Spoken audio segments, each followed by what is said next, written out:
ওদের উচিত ছিল ওরা যখন দলটা এখন না করলে ভালো হতো, আর দলটা করলে প্রবীণ পেশাজীবী সিনিয়র মানে গার্জিয়ান নেওয়া উচিত ছিল। তারা নিজেরাই গার্জিয়ান হয়ে গেছে। তারা বলেছে তারা সমন্বয়ক, তারা কেউ নেতা না। এখন দেখি সবাই নেতা। This is very bad. আমি তারেক রহমানকে পজিটিভ দেখতে পাচ্ছি এবং ডক্টর ইউনূসকে পজিটিভ দেখতে পাচ্ছি।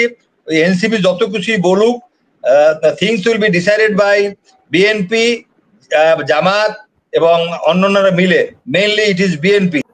এনসিপির আমরা যেটা এই রাজনৈতিক দলটা গঠন করার পরে এদের কর্মকাণ্ড নিয়ে আমাদের অনেক আপত্তি আছে। এদেরকে আমরা যেরকম ভাবছিলাম তাদের পারফরমেন্স দেখে আমরা আসলে খুবই বিরক্ত, হতাশ এবং বিরক্ত।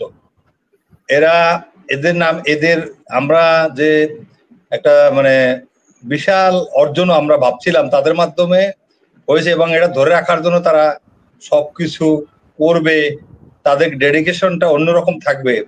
কিন্তু এরা দেখলাম এদের অর্থ নিয়ে কেলেঙ্কারি, এদের নারী নিয়ে কেলেঙ্কারি এবং এদের আরো পোর্টে অনেক কিছু, চিটাং পোর্টেও তাদের কিছু আধিপত্যবাদের খবর পাই আমরা। তারপরে তারা একজনকে হুট করে একটা সিদ্ধান্ত দিবে যেটা একটা হঠকারিতামূলক।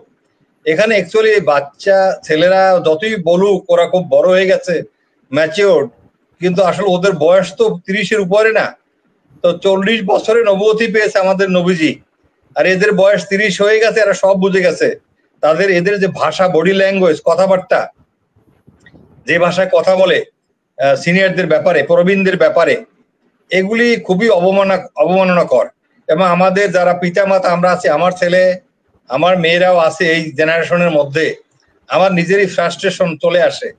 What you have taught them, charity begins at home.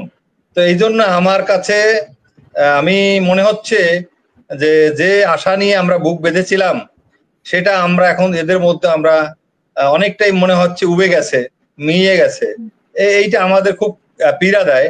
তারপরে কিছু ছেলে আছে ভালো, কিন্তু তাদের ল্যাঙ্গুয়েজ, কথাবার্তার স্টাইলটা এটা খুবই অস্বস্তিকর। They don't know how to respect senior সিটিজেনদেরকে, কিভাবে তার বাপদাদার সাথে, বাপচাষার সাথে কিভাবে কথা বলে, সেইটা তো আমরা এখান থেকে বুঝতে পারি। এখন আমাদের যারা আছে, হ্যাঁ আমাদের কেউ আমরা পারফেক্ট না, কিন্তু আমাদের তো মানে আত্মসম্মান বোধ নিজেদেরও থাকা উচিত। এবং আমরা যদি রেসপেক্ট না দিতে জানি তাহলে আমরা রেসপেক্ট কিভাবে পাবো? তো এখন সবই ওদের ইচ্ছা মতো হতে হবে আর সবই ওরা করছে, এটা সঠিক না। হ্যাঁ, ওরা অনেক কিছু করেছে, নেতৃত্ব। ওরা যদি একটা সিদ্ধান্ত নেয়, ওরা যদি সিদ্ধান্ত নেয় 3 আগস্ট ওরা ঘোষণাপত্র পাঠ করবে, ইস্তাহার পাঠ করবে, তো এটা কি মানে রাষ্ট্রীয়ভাবে গ্রহণযোগ্য হবে কিনা? না না, ওরা শোনেন, ওরা যা ইচ্ছা তাই বলবে, তাই হবে। শোনেন আমি বলি আপা, আমরা তো এখন বুঝি কিছুটা, এগুলির আসলে মধ্যে অনেক ভূত আছে এবং এগুলির কতগুলি চিন্তাধারা হলো অপরিপক্ক এবং এরা নিজেদেরকে খুব ওভার এস্টিমেট করে ফেলছে। দ্যাট ইজ টোটালি মানে মানে ফ্রাস্ট্রেটিং।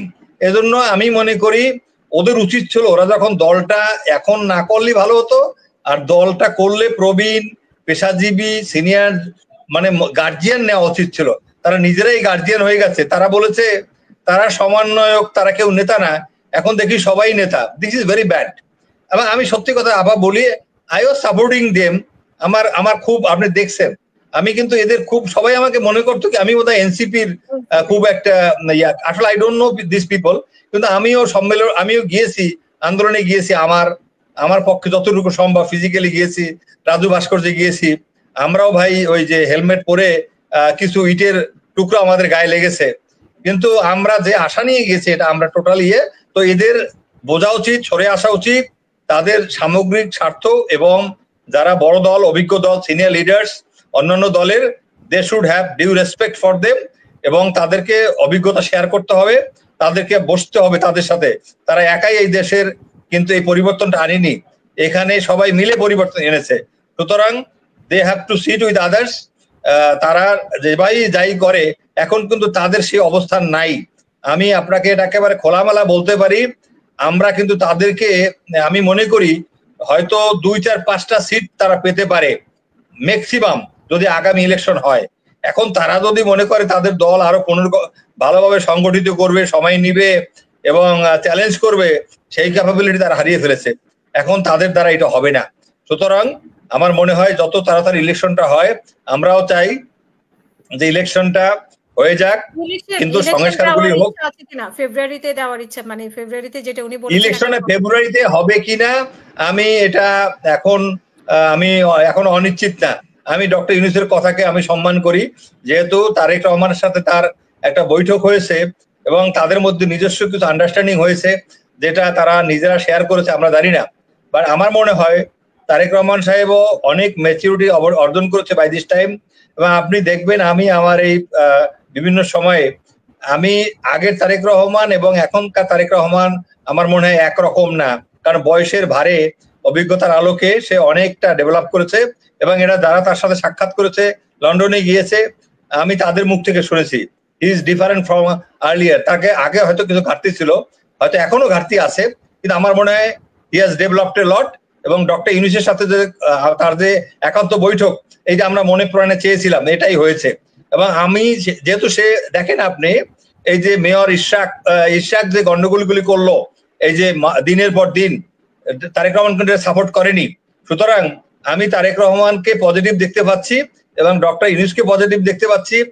এনসিপি যত কিছুই বলুক, things will be decided by BNP, Jamaat এবং অন্যান্যরা মিলে। Mainly it is BNP. সুতরাং আমি মনে করি বিএনপির মধ্যে যদি কিছু ভুল ত্রুটি থাকে, হয়তো তারা শুধরে নিবে, হয়তো তারেক রহমান সেটা মানবে না এবং সেগুলি কারেকশনে দিচ্ছে, দিক নির্দেশনা দিচ্ছে, অনেককে আপনার সর্ট আউট করতেছে। এবং ইলেকশনে নমিনেশনের সময় দেখা যাবে তারেক রহমান আসলেই কতটুকু খবর রাখে বা না রাখে। এখন তারেক রহমান সাহেব উচিত এই ভার্চুয়াল মানে কথাবার্তা না বলে he should be physically in Bangladesh. এখন সে অন গ্রাউন্ডে আসা উচিত, এখন ওনাকে এসে নেতৃত্ব দেওয়া উচিত, তাহলে উনি আরো অন গ্রাউন্ডে আসলে he will have better performance আমার মনে হয়। আপা ধন্যবাদ।